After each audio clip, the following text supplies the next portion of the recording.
Hello, everyone. Welcome to another episode of Unscripted and Unchained RPG Review. I am Game Master Bloodworth, and as you can see by the graphics, today I'm going to be doing kind of a overview of the top 12 science fiction TTRPGs that I have in my collection. Now, in the image which I pieced together from my collection, they are not in any particular order. I am not going to go through them in any particular order, although I might mention which ones I had played the most or run the most. But that being said, you can look at the image and I will start revealing these as I go through. Again, I'm not doing them in any particular order. I am sure that I probably within my collection have a few that I missed, but these are the ones that I just pulled off my shelf that jumped out at me, and I was like, I'm going to put out 12. The last time I did 5, and people were like, oh, you could have gone more, and so I decided, well, let me go with the 12 that I can get my hands on here very, very easily. So anyway, without further ado, I'm going to shift views here. Also, thank you very much for all of those that followed the last video of this type. So I always like to give you what you're looking for, and this was by request. Hey, can you do sci-fi next? And then I'll do horror after that. And I have a couple that might be kind of a crossover between both sci-fi and horror. You will see when I get to it. So the first one I'm going to grab is the first, right? The first tabletop role-playing game sci-fi is Metamorphosis Alpha by James M. Ward. Mr. Ward passed away just last year, so it's I was glad to have gotten this when I had quite some time ago, and it's just a piece of tabletop role playing history that whether you're a sci-fi fan or not, if you're a tabletop role playing game aficionado, collector, or whatever, this is a must have. You can still get it. I'm also not following the pattern that I did last time, under $60. These are just what I happen to have in my collection. So I think most are still under $60, but some might cost you a little bit more just to get your hands on. So here is the next, all right, and Gamma World. And so, of course, I have to follow up Metamorphosis Alpha with Gamma World. I don't want to crush my box sets by, putting the other books that I have on there. So again, not in any particular order, but here we have Gamma World.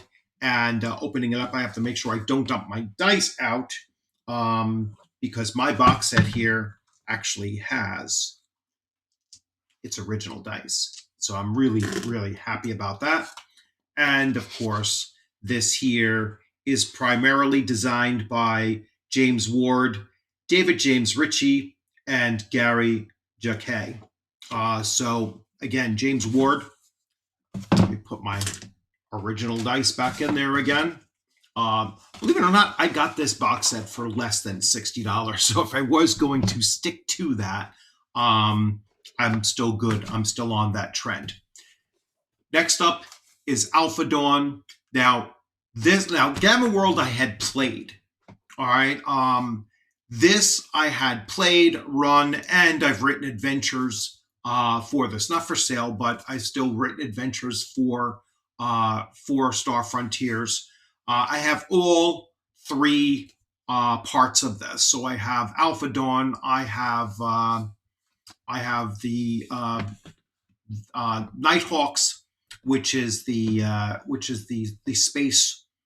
spaceship combat system, and then I also have Zebulon's Guide to the Galaxy, or Zebulon's Guide. So really awesome game system. I enjoyed it back in the day. It was one that I really liked running. Recently, I've tried running this, and I've come across a few flaws in how you have to construct an adventure. or how the player party needs to have someone, at least one character that can do those major skill sets, those major PSAs. Otherwise, it becomes very, very difficult to write an adventure that meets all of those requirements. So anyway, let's move on. Still love the system and can't wait to play it again. So West End Games Star Wars.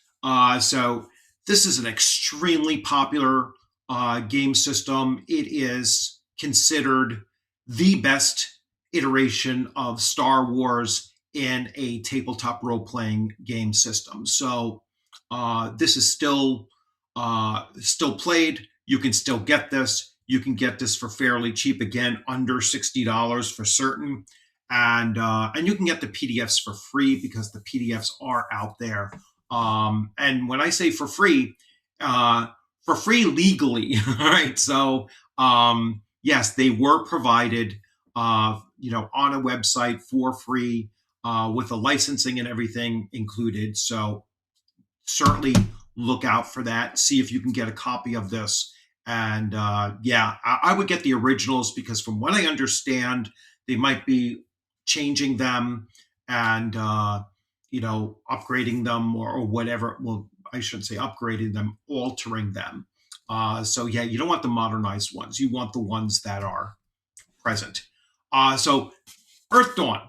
So I know Max Cialo over at Legion of Myth will probably say that you have to take a drink mentioning it.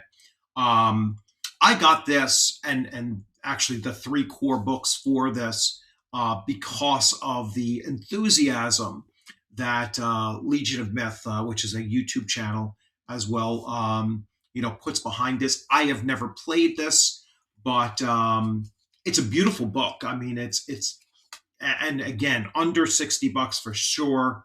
And I'm excited. I'm excited about one day getting a chance to read through all of this and actually play it.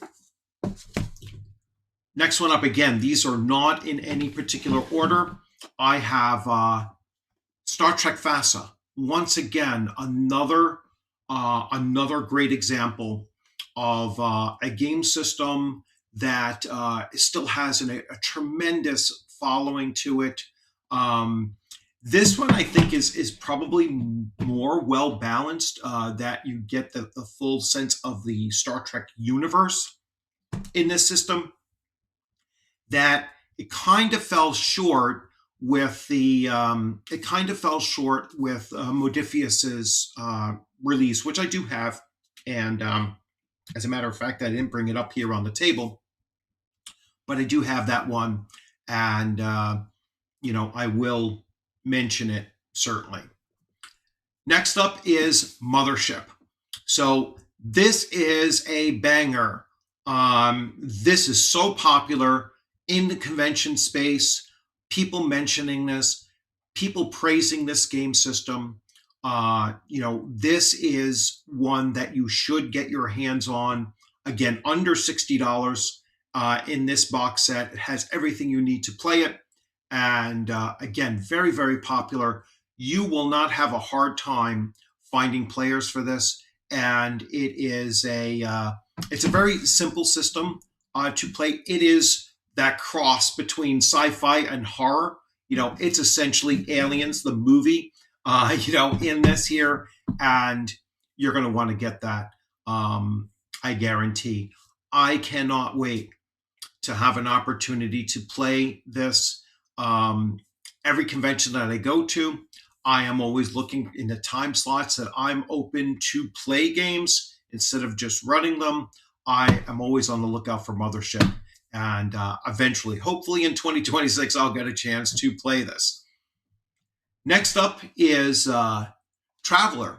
All right, so this is the 2022 Traveler. I also have the original Traveler. Again, another widely popular game, still highly sought after.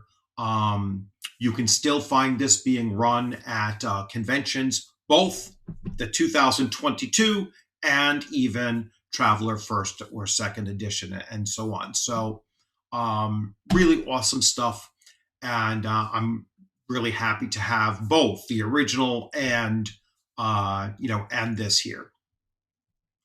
Next up is a is a less well known but very unique Never Going Home.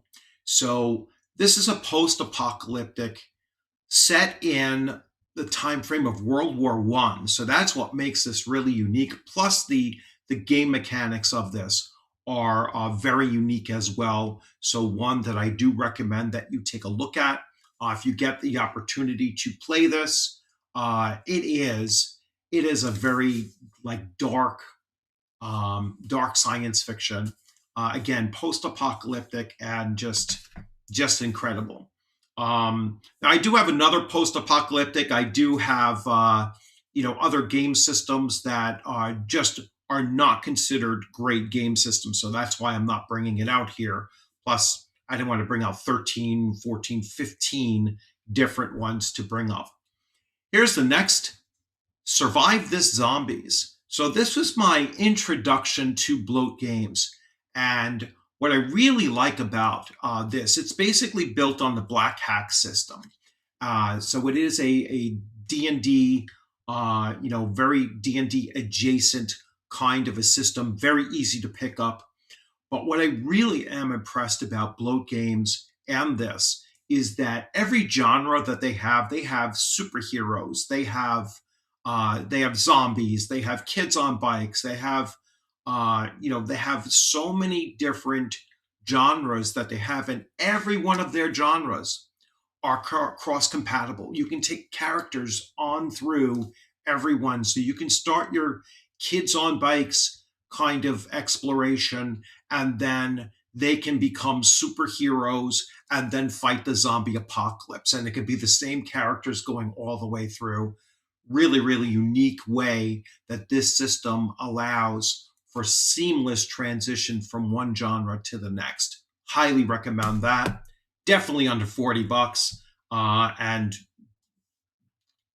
definitely jump on that if you can.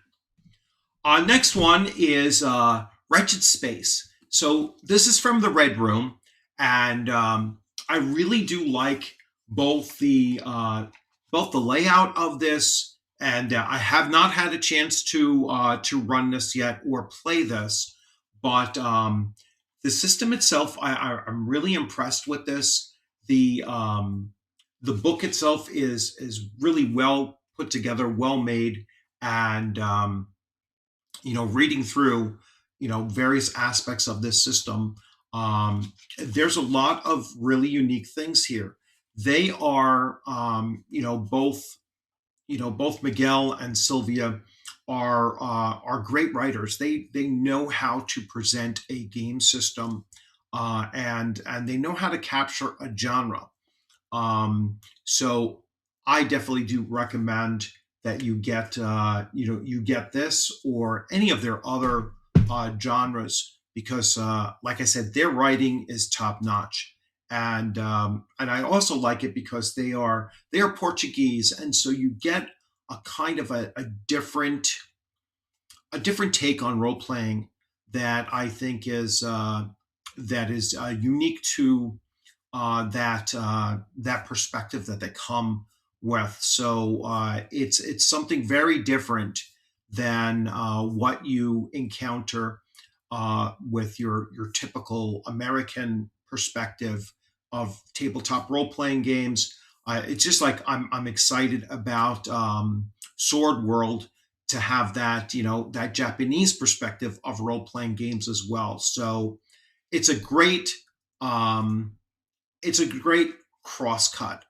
I think, of games that I've presented here for you. Um, like I said, I have the Star Trek on the behind me there. I'm not going to go reach and grab that, but and there are others as well. Again, that just weren't going to make the cut of the 12 that I wanted to bring out there. So if you can get your hands on any of these, I recommend that you do so. All of them, I'm almost certain, are under $60. They're not all they're not all in one book. All right, so that's the one difference between my last video where I was talking about my top 5 fantasy RPGs. Although some of these are like, the smaller ones are definitely a one volume, but the others are, you need all 3 books, or you need the box set, or whatnot. But anyway, thank you all for joining this. I hope you enjoyed this video. I hope you're enjoying this series of, my top whatever genre in my collection. I will follow this up with horror, obviously, and you know that you're going to see Call of Cthulhu, but you'll see other ones as well. And as always, thank you for joining in. Happy Friday to you. Happy weekend. Many of you might have an extended weekend as well. It is a holiday on Monday here in the United States. It's Martin Luther King Jr. Day. So enjoy your 3-day weekend if you, in fact, have one. And I look forward to seeing you on a gaming screen or at a convention sometime soon. If you are attending a convention and you are running Mothership, I will be looking to join your game. But you all have a great rest of your day. Take care.